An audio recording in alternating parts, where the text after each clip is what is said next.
When I was 6, I was making a nature documentary on cassette tape with my turtle, my pet turtle. I was all of a sudden surrounded by our neighborhood teens. There were a bunch of poor white kids who didn't have any other outlet. We lived in a really poor town. We were one of the few folks of color in our community back at the time. They told me that if I didn't do what they wanted, they would kill my turtle.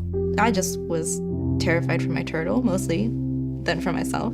They had their hands on my underwear, and I didn't know what they wanted. I was confused, I was scared, and I don't remember much of what happened after.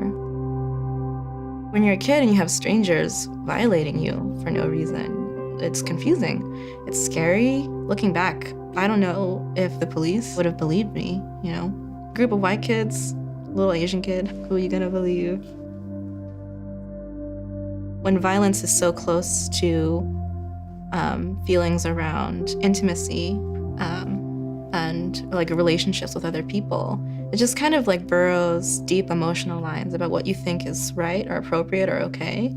And so it made me vulnerable to future acts of violence.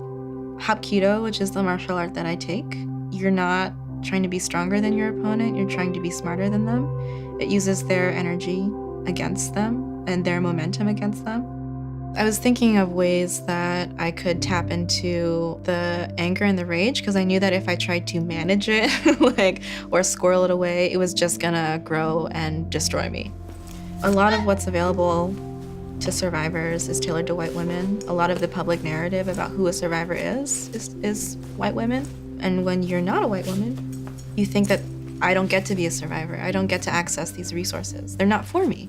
When a system is tailored around one particular group, it leaves the rest of us out. Things that are tailored to white women don't take into consideration why people of color don't want to access justice through the police and through the criminal legal system. They don't take into consideration issues of immigration or language access. It's what happens when there's a single story. I think I would have wanted, first of all, I would have wanted a hug. Ain't nobody hugged me after any of this shit happened, you know? If I had a time machine, I would go back in time and hug my little self and be like, it's okay, it's not your fault. That's what I wanted the most. In the immediate aftermath, somebody I trusted and loved to tell me that it was okay and it was not my fault.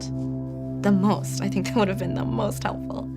And then after that, a system of care that would have centered me and asked me what I needed, right? Rather than assuming that it knows the best for me. Because the system now assumes it knows the best for everybody. But that's just based on a few people's stories. To get to something more equitable means believing and not discrediting survivors of color, including queer and trans survivors in the conversation, not assuming that violence is happening from a man to a woman. It's making sure that services are available in a lot of different languages, that they're accessible to people with disabilities, that they don't assume that what a survivor wants is prison for the person that harmed them, that's affordable for poor folks. The measure of affordability is determined by us and not by the system. Because, what do they know about what I can afford? An equitable system is one that takes everybody's story into account, or that assumes that everybody's story is a possibility. When you sit and think about what everybody looks like, what every kind of person might look like, thinking about the boundaries of that and then trying to push it further, beyond who you see every day, beyond who you talk to every day, because oftentimes we are gravitated towards people who look like us or who are similar to us in some way. Just kind of thinking about the last girl, a girl in the remotest village, the poorest village, a girl of color, a girl with disabilities. The last girl that people think about when they think about tailoring their services to somebody. That's what I think about when I think about equity, is the last girl.